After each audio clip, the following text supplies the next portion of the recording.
Assalamualaikum, salam sejahtera, saya Safwan. Hari ini saya nak perkenalkan satu apps yang saya buat sendiri untuk bantu murid mengira tempoh masa. Okey, sebelum saya tunjuk bagaimana cara untuk gunakan apps, saya akan perkenalkan fungsi-fungsi yang ada pada apps ni. Yang pertama, kita ada sistem waktu. Kita boleh tukar sistem 12 jam kepada sistem 24 jam. Kemudian dia ada masa mula. Okey, kita boleh isi masa mula. Yang kedua ada masa akhir. Yang ketiga ada tempoh. Okey, isi tepat dua nilai. Kita boleh isi sama ada masa mula, masa akhir. Kita boleh juga isi masa mula dan tempoh, ataupun kita boleh isi masa akhir dan juga tempoh. Okey. Yang seterusnya kita ada button clear, button bahasa Melayu, bahasa Inggeris. Kemudian undo, clear. Dan dekat sini kita ada jam analog menunjukkan masa mula. Kemudian satu lagi jam analog masa akhir. Dan seterusnya di bahagian ni kita ada garis masa, dia ada penanda lah masa mula dan masa akhir. Baiklah, di bawah ni kita ada lengkok jam. Okey, dia punya unit-unit ni, unit jam, 1 jam, 2 jam, 3 jam, 4 jam, 5 minit, 10 minit, 15 minit, 30 minit. Dan lengkok jam ni kita boleh ubah nilai dia. Okey, kita boleh ubah. Okey, kita boleh delete jadi 1 jam, kita boleh delete jadi 5 jam, kita boleh delete jadi 10 jam ataupun 12 jam, tak ada masalah.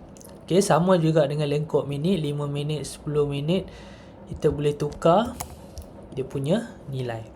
Okey. So contoh yang pertama saya akan tunjuk, saya akan mengira tempoh. Okey. Jadi kita nak kira tempoh, kita isi masa mula dulu. Contoh 12.45 AM. Kemudian masa akhir 9.20 contoh. Okey. So dia akan adjust dekat bahagian ni lah. Okey, 9.20, kita buat 8.20 lah. Okey, 8.20. Masa mula 12.45, masa akhir 8.20. Jadi kita perlu mengira tempoh. Alright. So nak mengira tempoh ni, jam analog ni sebenarnya membantu. Okey, dia membantu murid untuk buat anggaran ataupun nak gunakan lengkok mana. Kalau saya tengok jam macam ni. Okey, 12.45, saya tambah je lah 15 minit. Okey, sebab apa saya tambah 15 minit? Saya akan dapat pukul 1 pagi. Kemudian daripada 1 pagi, saya tambah pula 20 minit. So saya akan dapat 1.20. Okey, 1.20 kita nak kira hingga ke 8.20. So tambah sejam-sejam. 1.20, 2.20, 3.20, 4.20, 5.20, 6.20, 7.20, 8.20. So kita jumlahkan 15 tambah 20, 35. Ditambah dengan 7 jam, dapatlah 7 jam 35 minit. Okey. Baik. So kita tekan button clear, dia akan clearkan semuanya. Tadi kita isi masa mula dan masa akhir. Sekarang ini kita isi pula masa mula dan tempoh. Okey. 12.45 pagi. Tempoh kita nak tahu selepas 5 jam 45 minit. Pukul berapa? Tempoh ni tak susah, senang je. Okey. So, yang pertama kita tengok 5 jam 45 minit. So, kita boleh letaklah sejam, 2 jam, 3 jam, 4 jam, 5 jam. Okey. Kemudian kita sambung. Okey, kita sambung lagi 45 minit. So, anda boleh tambah 15 minit contohnya, baru 15 minit. Tambah lagi 15 minit akan dapat 6 suku. Nampak tak?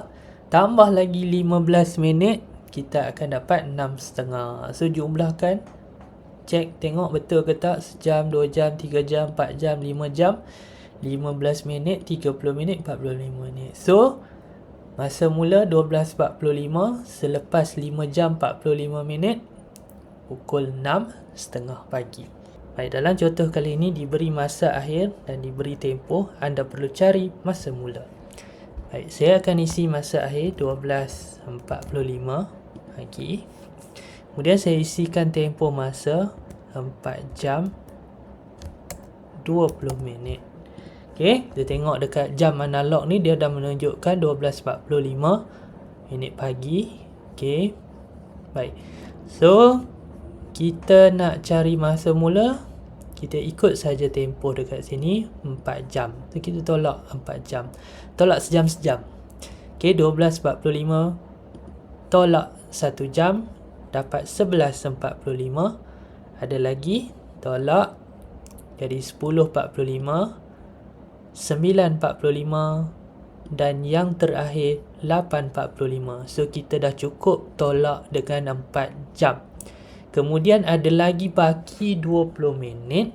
Okey, kita tengok masa mula, kita tengok dekat jam analog ni. Saya boleh reverse 15 minit. So saya akan dapat 8.5. Okey, kita klik.